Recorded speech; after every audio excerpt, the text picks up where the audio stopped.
Halo Sobat BMKG, kembali lagi bersama saya Dendirna Purnama dalam program update informasi cuaca yang berlaku untuk hari Jumat, tanggal 19 Januari 2024.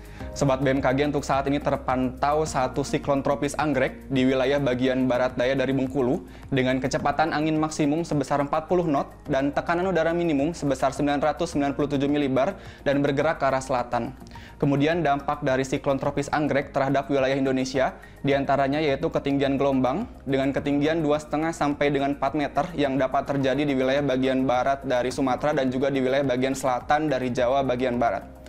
Untuk selanjutnya juga terdapat satu buah bibit siklon tropis 99S di daratan bagian utara dari Australia dengan kecepatan angin maksimum sebesar 20 knot dan tekanan udara minimum sebesar 992 milibar dan bergerak ke arah timur.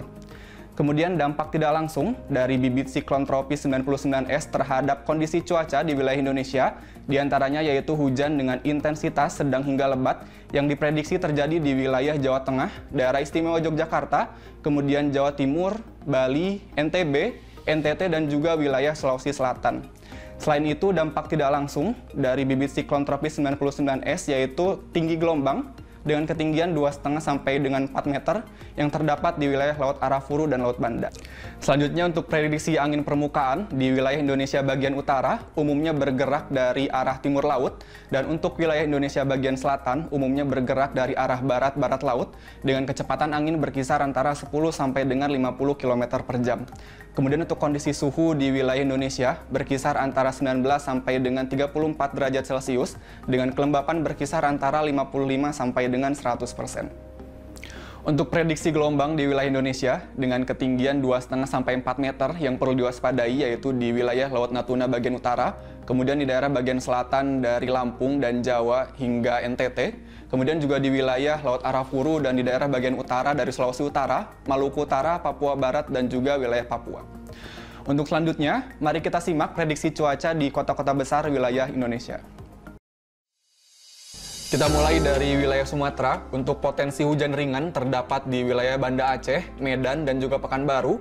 Potensi hujan sedang terdapat di wilayah Tanjung Pinang, dan perlu diwaspadai untuk potensi hujan disertai kilat maupun petir yang dapat terjadi di wilayah Padang. Masih di wilayah Sumatera, prediksi hujan ringan terdapat di wilayah Bengkulu dan Palembang, sementara perlu diwaspadai hujan lebat yang diprediksi di wilayah Bandar Lampung, dan hujan disertai kilat maupun petir di wilayah Jambi dan Pangkal Pinang. Beralih ke Pulau Jawa, potensi berawan terdapat di wilayah Jakarta, potensi hujan ringan terdapat di wilayah Semarang, wilayah Serang berpotensi hujan sedang, dan perlu diwaspadai untuk wilayah Bandung, Yogyakarta, dan Surabaya karena berpotensi hujan disertai kilat maupun petir. Berlanjut ke wilayah Bali dan Nusa Tenggara, wilayah Mataram diprediksi berawan, wilayah Denpasar berpotensi hujan sedang, sementara perlu diwaspadai untuk wilayah Kupang karena berpotensi hujan disertai kilat maupun petir. Kita beralih ke wilayah Kalimantan. Untuk wilayah Palangkaraya dan Tanjung Selor berpotensi hujan ringan. Potensi hujan sedang terdapat di wilayah Pontianak, sementara perlu diwaspadai untuk wilayah Samarinda dan Banjarmasin karena berpotensi hujan disertai kilat maupun petir. Kita menuju ke wilayah Sulawesi. Untuk wilayah Gorontalo diprediksi hujan ringan. Wilayah Makassar dan Kendari berpotensi hujan sedang, sementara perlu diwaspadai untuk wilayah Manado dan Mamuju karena diprediksi hujan lebat, dan wilayah Palu karena diprediksi hujan disertai kilat maupun petir. Terakhir kita ke wilayah Indonesia bagian timur. Untuk wilayah Ternate, Manokwari, dan Jayapura diprediksi hujan ringan, sementara potensi hujan sedang terdapat di wilayah Ambon. Demikian informasi cuaca yang dapat kami sampaikan. Semoga dapat bermanfaat untuk aktivitas sobat sekalian. Jaga terus kesehatan dan sampai jumpa.